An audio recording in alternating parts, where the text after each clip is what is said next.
Dans le premier tome que j'ai lu, j'ai pas eu la chance de lire le deuxième tome. C'est le, j'aurais pas eu le temps de toute manière. J'ai terminé ça hier soir. Bien sûr.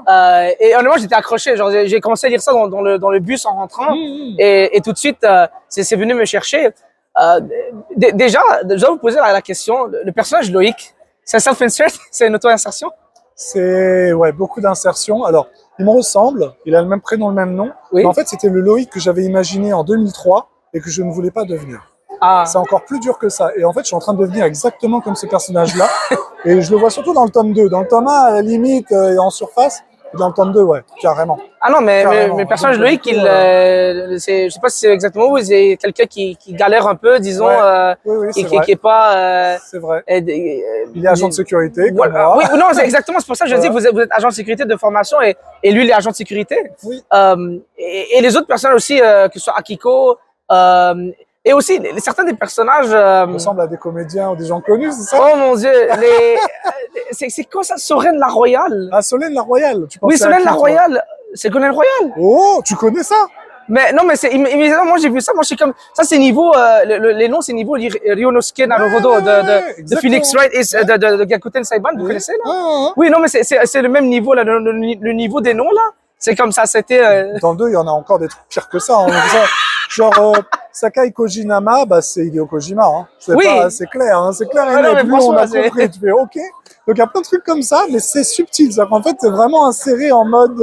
Non, mais certainement, par exemple, il y a des personnages que je vois, ok, c'est comme un archétype, mais il y a des personnages, je suis comme, ok, non, là c'est clair que vous avez voulu prendre un autre personnage qui existait. Tout à l'heure, on a parlé de la Team Rocket, rappelle-toi, et dans le tome 1, il y a une scène. Oui, absolument, il y a la scène, je vais la retrouver ici, là.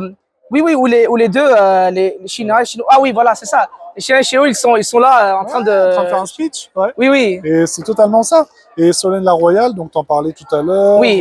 C'est vers le. Mais elle est au début du premier tome. Oui, voilà, c'est ça. Voilà, c'est elle avec sa fille là, en train de venir sur le fameux Jean-Jacques, c'est lui, parce qu'il a créé Chaos, on en parlait aussi dans le panel. Donc voilà, il y a vraiment des personnages très marrants. Non, mais franchement, en plus, c'était vraiment mindfuck pour moi de lire, parce que quand j'ai commencé à lire, je sentais, ok, je suis âgé animé. Oui, c'est ça. Et là, c'est comme l'animé expo. Voilà, mais c'est ça en fait. En fait, c'est tout mon vécu, parce qu'avant de faire Oz, j'ai fait dans les conventions de manga des jeux de Battle Royale, tout ça. Donc il y a plein de choses que je dis que vous ne savez pas. Et du coup, je décris l'envers du décor du jeu vidéo.